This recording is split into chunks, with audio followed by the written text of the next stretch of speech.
দর্শক, জাতীয় সংসদ ভবনের এলজি হল প্রাঙ্গণে এই মুহূর্তে আছেন আমাদের সহকর্মী নিয়াজ মাকতুম। সরাসরি যুক্ত হচ্ছে তার সাথে।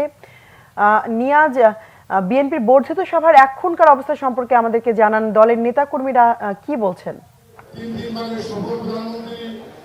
যেবা আমি এখন দাঁড়িয়ে আছি সংসদ ভবনের এলডি হলে। এখানে বিএনপির যে বর্ধিত সভা সেটির দ্বিতীয় অধিবেশন এখন চলছে।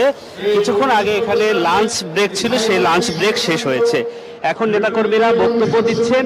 লটারির মাধ্যমে এখানে নেতাকর্মীদেরকে সিলেক্ট করা হচ্ছে, তারা বক্তব্য দিচ্ছেন। তারা বক্তব্যের মধ্যে বিএনপির ভারপ্রাপ্ত চেয়ারম্যান তারেক রহমান আছেন এবং তাকে উদ্দেশ্য করেই বলছেন যে 5 আগস্টের পরে বিএনপিতে যারা ষড়যন্ত্র করছে, বিএনপির মধ্যে যারা বিশৃঙ্খলা করছে, তাদেরকে চিহ্নিত করতে হবে, যাতে করে আগামী জাতীয় সংসদ নির্বাচনে বিএনপি খুব শক্তিশালী অবস্থানে থাকে। তারা বলতে চেয়েছেন যে এখানে আগামী যে জাতীয় সংসদ নির্বাচন হবে, সেই নির্বাচন তুলনামূলকভাবে আগের থেকে কঠিন হবে এবং একটি সুষ্ঠু নির্বাচন হওয়ার ব্যাপারে তারা আশাবাদ ব্যক্ত করেছেন।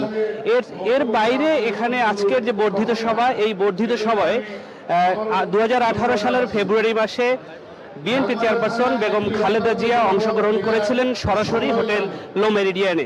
আজকে লন্ডন থেকে তিনি এই বর্ধিত সভায় ভার্চুয়ালি অংশগ্রহণ করেছেন। একই সাথে বিএনপির ভারপ্রাপ্ত চেয়ারম্যান তারেক রহমানও এই বর্ধিত সভার সভাপতিত্ব করছেন। নেতাকর্মীরা বলছেন একই সাথে দলের শীর্ষ দুই নেতা বক্তব্য দেয়, তারা উচ্ছ্বাসিত হয়েছেন, তাদের মধ্যে প্রাণচাঞ্চল্য ফিরেছে। তারা নিজ নিজ শহরে গিয়ে, মহানগরে, উপজেলায় গিয়ে তারা দলকে শক্তিশালী করার ব্যাপারে উদ্যমী হবেন এবং তারা কাজ করবেন যাতে আগামী জাতীয় সংসদ নির্বাচনে বিএনপি একটি শক্ত অবস্থানে যেতে পারে। এই ছিল আজকের এই বর্ধিত সভার এখানকার সবশেষ। নিয়াজ, ধন্যবাদ আপনাকে। সভা যেহেতু চলছে, প্রয়োজনে আবারও যোগাযোগ করব।